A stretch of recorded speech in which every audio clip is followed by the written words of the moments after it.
హెబ్బా గారు. హాయ్. మొన్న శివాజీ గారు మాట్లాడుతూ హీరోయిన్స్ డ్రెస్సింగ్ మీద I had a కావచ్చు, feeling you'll ask me this question.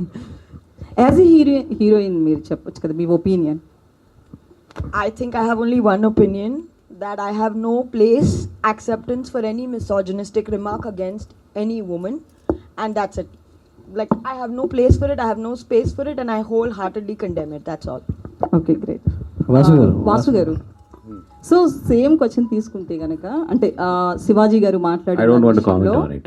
I don't want to comment on it. అంటే ఒక పెద్ద నిర్మాతగా మీరు ఇండస్ట్రీలో ఉన్నారు కదా, అంటే ఒక్కొక్కరు ఒక ఒపీనియన్ చెప్తారు. Sensitive situations లో it's better to be quiet.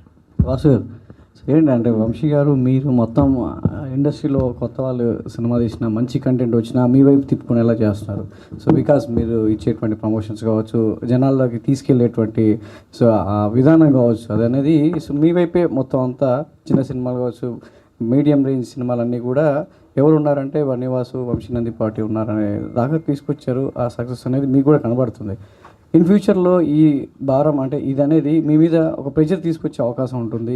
Because మీరు కూడా సొంత నిర్మాణ సంస్థలో కొన్ని సినిమాలు తీయాలనుకున్న విధానంలో కూడా ఈ భారం అంతా కూడా మీకు ఎలా ప్రెషర్ అవబోతుంది, దాన్ని ఎలా తట్టుకోబోతున్నారు అంటే ఫ్యూచర్లో అడుగుతున్నారు. అంటే నేను వంశీతో కూడా నిన్న ఈ టాపిక్ కూడా డిస్కస్ చేశాను. Let us concentrate on the production అనేది.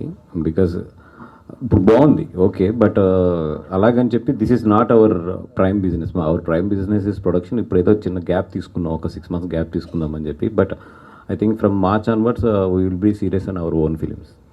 అంటే మీరు ఇచ్చిన 2 ఫిలిమ్స్లో సో ఎప్పటిదాకా ఎవరికి తెలియని అంటే జనాల్లోనే ఆడియన్స్లో ఉన్న ఒకరు సో సూపర్ స్టార్గా స్క్రీన్ మీదకి వచ్చేసి థియేటర్లో ఆడియన్స్ ముందు నేను ఒకలాగా హీరో అవ్వచ్చు అని నిరూపించిన వాళ్ళు ఇద్దరు. సో ఒకటి లిటిల్ ఆర్ట్స్ కావచ్చు, 2 రాజు వెడ్స్ రాంబాయ్. సో ఇందులో కూడా మన రాజు వెడ్స్ రాంబాయ్ యాక్టివ్ ఉన్నారు. ఇప్పుడు త్రిగుణ్ కూడా చాలా వరకు ఎదురు చూస్తున్నాడు ఆ సక్సెస్ కోసం. ఇది సో దీనిలో ఉన్న వాళ్ళకి గ్రూప్ ఫిలింలో ఎవరికి ఎంతవరకు ఈ సినిమా అనేది మైలేజ్ ఇస్తుంది? More than anybody director take away అండి ఇది. బికాజ్ నలుగురు కూడా ఈక్వల్ పార్ట్స్లో ఉన్నారు. బట్ అందరికన్నా కూడా సినిమా అయినప్పటికీ మీకు కనిపించేది డైరెక్టరే కనబడతారు ఈ సినిమాకి. డైరెక్టర్ గారు